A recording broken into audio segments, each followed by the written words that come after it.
Dios juzga a sus hijos.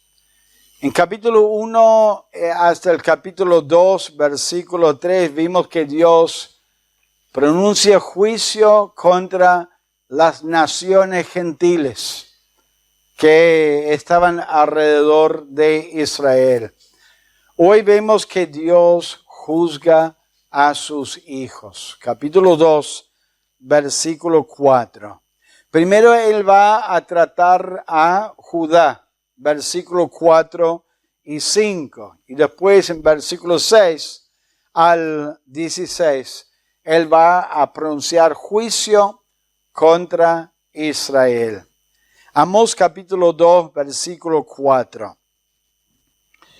Amós capítulo 2, versículo 4. Así ha dicho Jehová: por 3 pecados de Judá y por el 4, no revocaré su castigo, porque menospreciaron la ley de Jehová y no guardaron sus ordenanzas, y les hicieron errar sus mentiras, en pos de las cuales anduvieron sus padres. Prenderé por tanto fuego en Judá, el cual consumirá los palacios de Jerusalén. Así ha dicho Jehová: por 3 pecados de Israel y por el 4, no revocaré su castigo, porque vendieron por dinero al justo y al pobre por un par de zapatos. Pisotean en el polvo de la tierra las cabezas de los desválidos y tuercen el camino de los humildes. Y el hijo y su padre se llegan a la misma joven, profanando mi santo nombre. Sobre las ropas empeñadas se acuestan junto a cualquier altar, y el vino de los multados beben en la casa de sus dioses. Yo destruí delante de ellos al amorreo, cuya altura era como la altura de los cedros, y fuerte como una encina, y destruí su fruto arriba y sus raíces abajo. Y a vosotros os hice subir de la tierra de Egipto, y os conduje por el desierto 40 años, para que entraseis en posesión de la tierra del amorreo. Y levanté de vuestros hijos para profetas, y de vuestros jóvenes para que fuesen nazareos. ¿No es esto así, dice Jehová, hijos de Israel? Mas vosotros disteis de beber vino a los nazareos, y a los profetas mandasteis diciendo: no profeticéis, pues he aquí yo os apretaré en vuestro lugar, como se aprieta el carro lleno de gavillas. Y el ligero no podrá huir, y al fuerte no le ayudará su fuerza, ni el valiente librará su vida. El que maneja el arco no resistirá, ni escapará el ligero de pies, ni el que cabalga el caballo salvará su vida. El esforzado de entre los valientes huirá desnudo aquel día, dice Jehová. Dios juzga a sus hijos. ¿Alguna vez escuchaste o viste algún video donde alguien pensaba que estaba por arriba de la ley? Por ahí un policía lo paró y esas famosas palabras: ¿usted sabe quién soy yo? Yo soy tal senador, yo soy tal juez o tal persona importante o famosa, o yo soy hijo de un comisario, y trata de zafar de la ley porque piensa que es por arriba de la ley. Israel pensaba que tenía la bendición de Dios y que Dios no iba a juzgarlos por su pecado. Mientras que Amós pronunciaba juicio contra las otras naciones, al escuchar ese juicio seguramente estaban muy contentos Judá e Israel. Sí, son gentiles, son malos y sí, son perversos y son crueles con nosotros. Qué bien, qué bueno. Dios los va a juzgar, van a recibir su merecido. Pero de repente Amós, después de apuntar el dedo a esa nación y otra nación e ir alrededor de Israel, empezó a apuntar el dedo hacia Judá y luego a Israel, que seguramente provocó una reacción de enojo, una reacción de ¿cómo? ¿Cómo puede ser? Si somos el pueblo de Dios, nosotros somos hijos de Dios, somos bendecidos por Dios. Cuando Dios inspiró a Pedro a escribir a los creyentes y describió el futuro juicio sobre la tierra y la destrucción de la tierra, él dijo esto. Él dijo, es tiempo de que el juicio comience por la casa de Dios. Dios iba a juzgar a Judá e Israel por su pecado. El pueblo de Dios es juzgado y corregido por Dios. Nosotros como pueblo de Dios, como hijos de Dios, debemos esperar que por el amor de Dios y por su carácter de ser santo, que Él siempre actúa con justicia y que Él obra en la vida de sus hijos juzgando el pecado. Debemos estar atentos, debemos examinar nuestra vida, debemos estar al tanto del pecado en nuestra vida y buscar confesarlo a Dios y arreglarlo delante de Dios. Primero pronuncia juicio contra Judá en los versículos 4 y 5. Y él apunta su dedo hacia la idolatría de Judá. Mire en versículo 4. Así ha dicho Jehová, por 3 pecados de Judá y por el cuarto no revocaré su castigo, porque menospreciaron la ley de Jehová y no guardaron sus ordenanzas y les hicieron errar sus mentiras, en pos de las cuales anduvieron sus padres. Ellos creyeron mentiras. Es una referencia a la idolatría. La idolatría era una mentira. Decía en Habacuc, dice, ¿de qué sirve la escultura que esculpió el que la hizo? La estatua de fundición que enseña mentira, para que haciendo imágenes mudas confíe el hacedor en su obra. La idolatría era una mentira porque pretendía ser un Dios.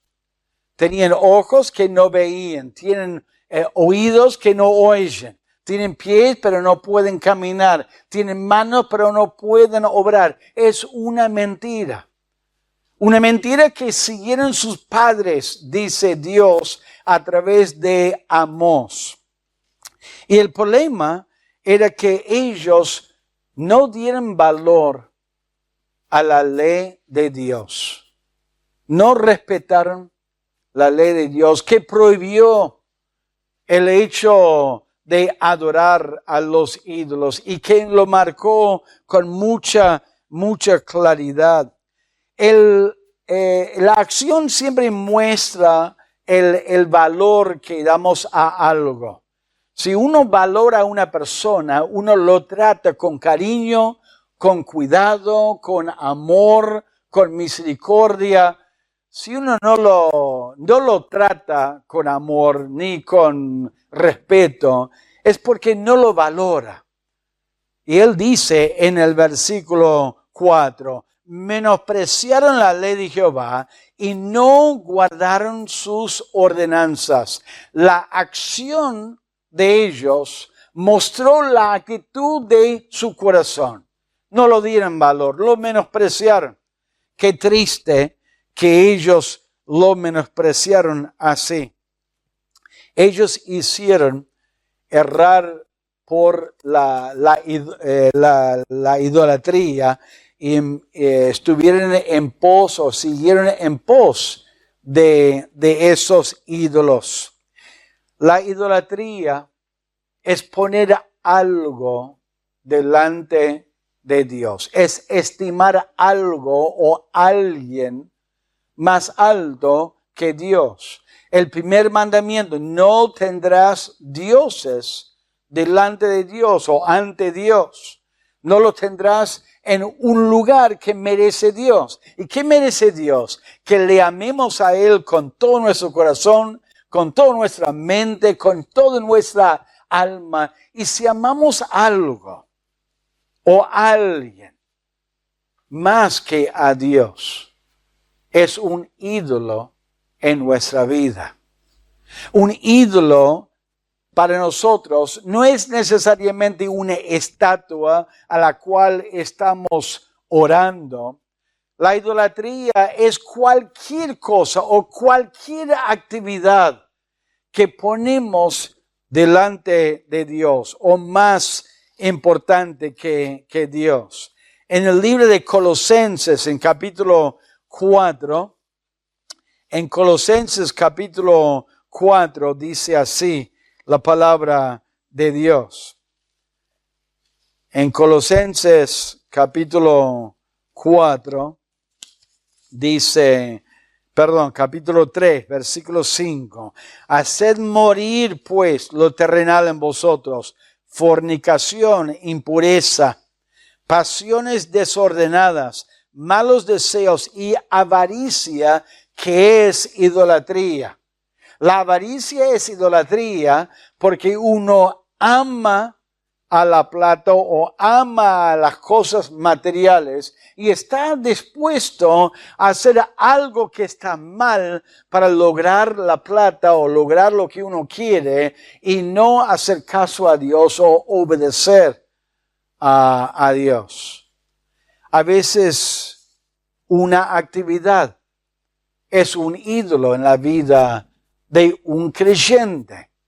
Cuando uno tiene que elegir entre dos actividades, una actividad que honra a Dios y una actividad que no honra a Dios, que Dios prohíbe, pero elige esa actividad, es un ídolo, lo tiene en primer lugar. Si Dios está en primer lugar en nuestra vida, vamos a querer honrarle a Él y obedecerle a Él y hacerle caso a Él. Alguna actividad o algún deseo, alguna persona o alguna cosa material.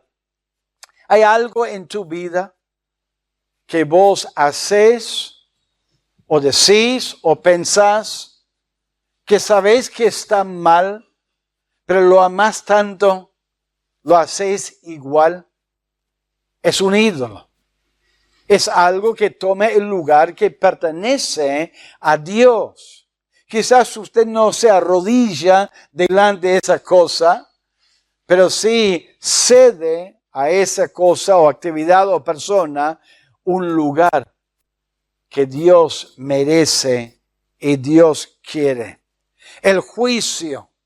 Vemos el pecado de Judá, la idolatría, por una actitud de menosprecio a la palabra de Dios, pero vemos el juicio de Dios. En Amós capítulo 2, versículo 5. Prenderé por tanto fuego en Judá, el cual consumirá los palacios de Jerusalén. El fuego hablaba de juicio. Dios va a permitir que otro pueblo venga a Jerusalén y esos palacios donde moraba la familia real, el liderazgo y rey de Israel, Él va a permitir que vengan a Jerusalén y que destruyen esa ciudad, esos palacios, y quitar ese lugar de seguridad, ese lugar de comodidad. Y él cumplió su promesa y llegó a Babilonia y llevó a Judá en cautiverio. Lo destruyeron. La disciplina de Dios a veces es lenta. Vivieron años desobedeciendo a Dios. Y Dios en su misericordia habló y habló y habló y sabían que estaban desobedeciendo a Dios, pero llegó el momento que cayó el juicio de Dios y cumplió Dios su promesa. Les daba oportunidad de arrepentirse y no le hicieron caso. Pensaban que estaban por arriba del juicio de Dios y la ley de Dios. Dios los destruyó con ese fuego. Después vemos el juicio contra Israel. Y el juicio contra Israel era más fuerte, más extenso, porque el pecado de ellos era más extenso, más variado, digamos. Vemos el juicio de Dios contra ellos. Él habla del presente, lo que estaban haciendo en ese momento. Apelaba a que se arrepientan de su pecado, hablando del pasado. Las bendiciones que Dios les había dado, sacándolo de Egipto, guiándolos en el desierto, abriendo camino para que llegara a la tierra. Y luego habló del futuro, lo que Dios iba a hacer por su desobediencia. Mira el presente, qué triste la actitud de ellos, el trato entre ellos en el versículo 6, el presente. Así ha dicho Jehová, por 3 pecados de Israel y por el 4 no revocaré su castigo, porque vendieron por dinero al justo y al pobre por un par de zapatos. Pisoteen el polvo de la tierra las cabezas de los desválidos y tuercen el camino de los humildes. Y el hijo y su padre se llegan a la misma joven, profanando mi santo nombre. Sobre las ropas empeñadas se acuestan junto a cualquier altar. Y el vino de los multados beben en la casa de sus dioses. Primero menciona el menosprecio y el maltrato con los pobres. Lo venden por un par de zapatos. Aparentemente había pobres que estaban endeudados con gente de plata y como no podían pagar la deuda, los ricos los vendían por lo que decimos chaucha y palito, ¿no es cierto? Lo vendían por un par de sandalias nada más. Algo tan común y corriente. Eran crueles. Yo quiero decirles una cosa, hermanos. Cuando vos estás mal con Dios, se muestra y se manifiesta en tu trato con otras personas, con los hermanos. Usted puede citar todos los versículos de memoria que quiere. Usted puede nombrar estudios y ministerios y un montón de cosas. Pero si estás en falta delante de Dios y no estás en comunión con Dios, va a mostrarse en una crueldad, en una actitud orgullosa, una actitud exigente, donde uno exige en vez de mostrar misericordia.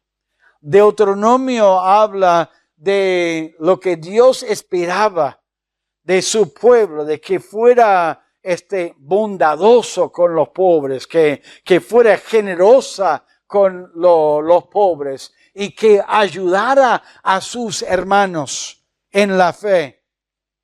también corrompieron la justicia. Mire en el versículo 7, después de hablar del pobre y pisotear en el polvo la tierra, la cabeza de los desválidos, qué crueldad, tuercen el camino de los humildes. Y vamos a verlo más adelante. Es una referencia a la injusticia donde la gente con plata muchas veces compraban los jueces, les daba plata para torcer la justicia y que no permitía que se haga justicia con la gente con necesidades. Está hablando de la condición de su trato con la hermandad. Eran inmorales. El padre llegaba a la misma mujer que el hijo. Había una actitud de inmoralidad entre ellos y aparentemente tenía algo que ver con la idolatría que menciona más adelante, sus altares y estar con los vestidos empeñados. Dios decía en la ley, en el Antiguo Testamento, que una persona pobre para que le presten plata podría empeñar su vestido, su capa, pero que a la noche el que le prestaba plata tenía que devolvérselo porque era su cubierto, era su manera de cubrirse para poder dormir, y aparentemente esa gente era tan cruel y tan mala que no cumplieron con la ley de Dios y quedaron con el vestido, la capa de los pobres, y dormían en una borrachera ahí al lado de esos altares. Estaban muy lejos de Dios y Dios veía esa injusticia. Dios escuchaba el clamor de los pobres y estaba por juzgarlos a ellos. Ahora, lamentablemente pasó tiempo donde ellos sufrían estas injusticias. Y yo quiero animarles, hermanos, a veces en las injusticias que sufrimos, estamos clamando a Dios y pidiendo a Dios que haga algo. El juicio va a llegar en el tiempo de Dios. Podemos confiar en que Él va a cumplir sus promesas. Él ve tu sufrimiento, Él ve la injusticia, Él ve la crueldad de los que a veces pretenden ser creyentes y dicen ser creyentes, o inclusive puede ser un verdadero creyente, pero está mal con Dios, y está mal con nosotros, y por ahí nos tratan mal. Confiar en Dios, esperar en Él, Dios lo ve. Dios va a juzgar, Dios va a actuar en su tiempo. Tengan paciencia y esperad por completo en Dios. Él va a obrar a su favor. Él lo promete. Qué triste el presente de Israel. Qué injusto, qué cruel, qué horrible. Y qué triste por el pasado. Ahora Amós habla a ellos de las bendiciones de Dios, de todo lo que Dios había hecho en sus vidas. Cómo Él mostró su amor, su cuidado, su poder. En versículo 7 dice, en versículo 9, yo destruí delante de ellos al amorreo, cuya altura era como la altura de los cedros y fuerte como una encina, y destruí su fruto arriba y sus raíces abajo. Él destruyó por completo los habitantes de la tierra. Él destruyó por completo esas naciones. Y es interesante que aunque Israel desobedeció a Dios y Dios los llevó en cautiverio, Él no les destruyó por completo como hizo con los gentiles. Ahora mantuvo un remanente. Hasta el día de hoy hay un remanente en Israel que muestra la misericordia de Dios. Está recordándoles, ¿no se acuerdan lo que yo hice en sus vidas, en la vida de sus padres? Versículo 10. Y a vosotros os hice subir de la tierra de Egipto, y os conduje por el desierto 40 años para que entrases en posesión de la tierra del amorreo. Y levanté de vuestros hijos para profetas y de vuestros jóvenes para que fuesen nazareos. ¿No es esto así? Dice Jehová, hijos de Israel. Yo les guié, les saqué de Egipto, los libré de Egipto. Entraron en la tierra, ganaron la victoria, estuvieron ahí bendecidos por Dios. Yo proveí para ustedes durante 40 años, los protegí, los alimenté. ¿Sabe que las otras naciones, las naciones gentiles, ellos simplemente tenían su conciencia para marcar que ellos estaban mal delante de su Creador? Esa naturaleza de hermandad que ellos violaron. Y sin embargo Dios los juzgó a ellos. A Israel no solamente tenían los mandamientos y los estatutos, también tenían las misericordias de Dios para convencerles a arrepentirse. Al que mucho es dado, Dios requiere mucho de ellos. Hay mucha más responsabilidad de Israel y merece mucho más el juicio de Dios. Porque si Dios juzgaba a los gentiles, ¿cuánto más debería juzgar a su pueblo después de todo lo que Dios había hecho para ellos? Y sin embargo, ellos no se movían de su pecado. Aunque Dios les recuerda de todas las bendiciones que Él les derramó sobre ellos en el pasado. A veces me preocupa cuando el que está dirigiendo dice, bueno, a ver, alguna bendición de Dios en esta semana. Y uno tiene que rascar la cabeza y ver, ¿qué hizo Dios? Hermanos, cuidado de ser ingrato a Dios por lo que Él hace por nosotros. Seamos más sensibles a sus bendiciones, a sus provisiones. No lo busquemos a Él solamente cuando tenemos alguna dificultad o algún conflicto o algún problema. Permite que la bondad de Dios nos conmueve a nosotros y que nos humille delante de Él y que reconozcamos las bendiciones de Dios que son nuevas con sus misericordias todas las mañanas, cada día. Oremos a Dios para que Dios esté obrando en nuestra vida y que seamos conscientes de sus bendiciones. Habló de los profetas, habló de los nazareos.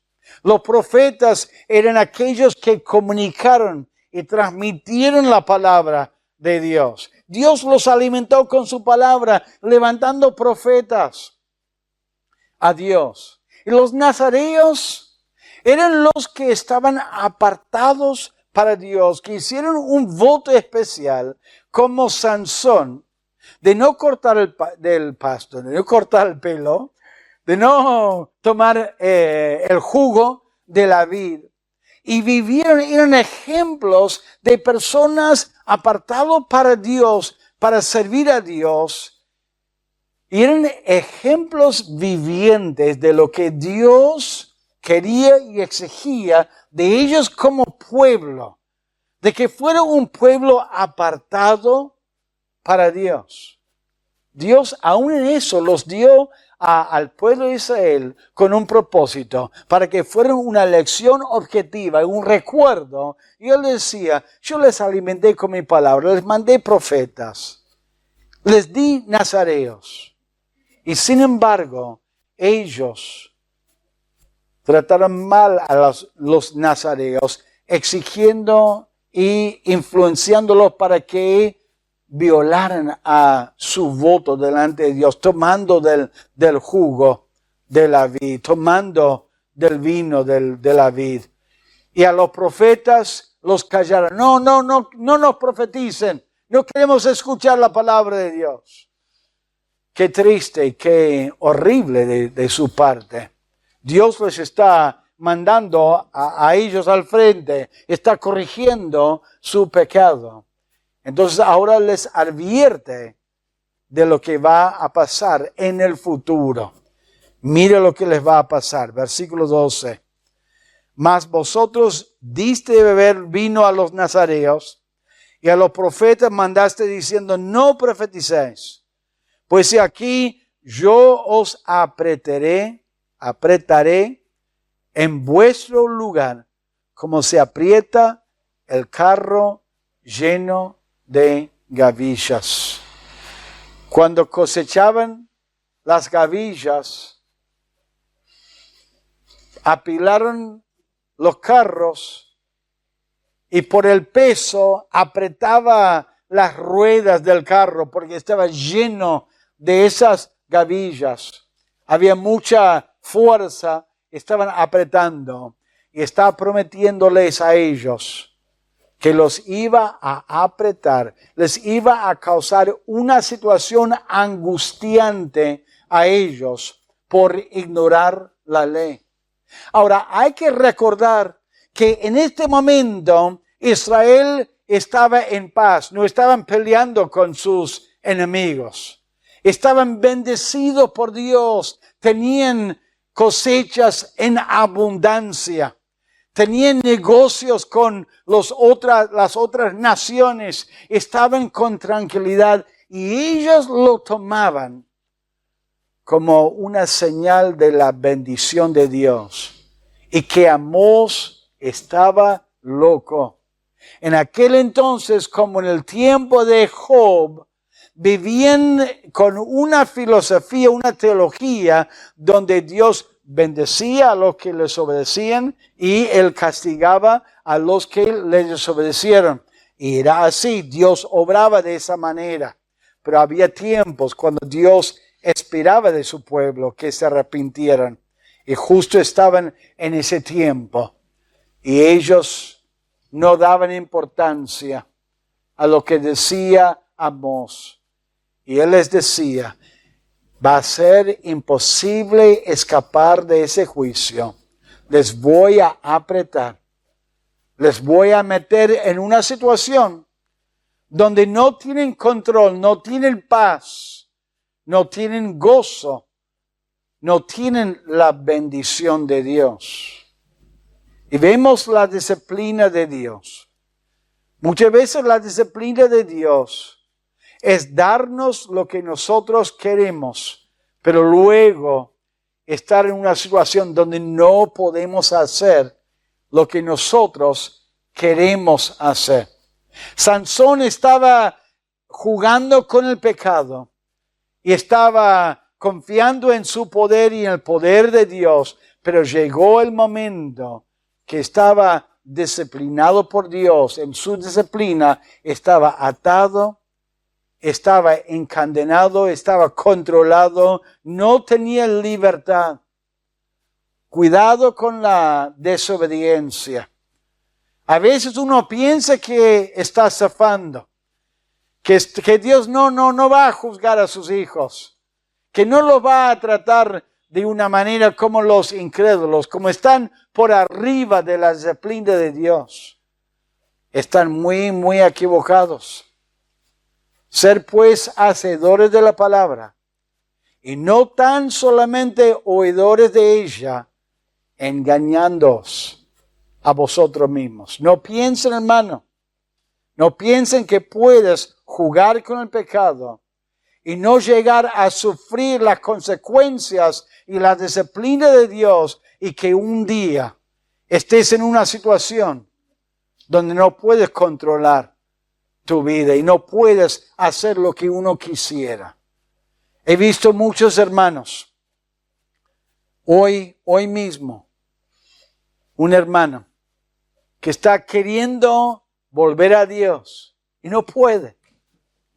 intenta hacerlo y todo está en contra. ¿Por qué? Porque vivió meses, vivió años en desobediencia a Dios. Y ahora Dios está obrando de tal manera en contra de él que lamentablemente no puede arreglar su vida. Físicamente Dios no le está permitiendo. Hay que orar y hay que esperar en Dios. Dios obra en nosotros y nosotros tenemos que obedecerle a Él.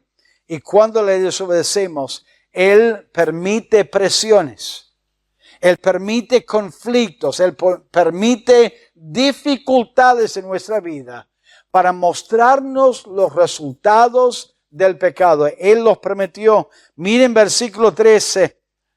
Pues si aquí yo os apretaré en vuestro lugar como se aprieta el carro lleno de gavillas, y el ligero no podrá huir, y al fuerte no le ayudará su fuerza, ni el valiente librará su vida. El que maneja el arco no resistirá, ni escapará el ligero de pies, ni el que cabalga en caballo salvará su vida. El esforzado de entre los valientes huirá desnudo aquel día, dice Jehová. Dios sabe cómo obrar en nuestra vida para que quedemos sin nada por nuestra desobediencia a Dios. Dios no puede ser burlado. Todo lo que el hombre siembra cosechará. Dios juzga a sus hijos. Él nos exhorta a nosotros, cuando nosotros nos juntamos para la Santa Cena, nos exhorta a examinar nuestra vida. Y no es simplemente una vez por mes que nos examinamos. Deberíamos examinarnos todos los días. Pero es un ejemplo de examinar nuestra vida. En 1 Corintios 11:31, si pues nos examinásemos a nosotros mismos, no seríamos juzgados.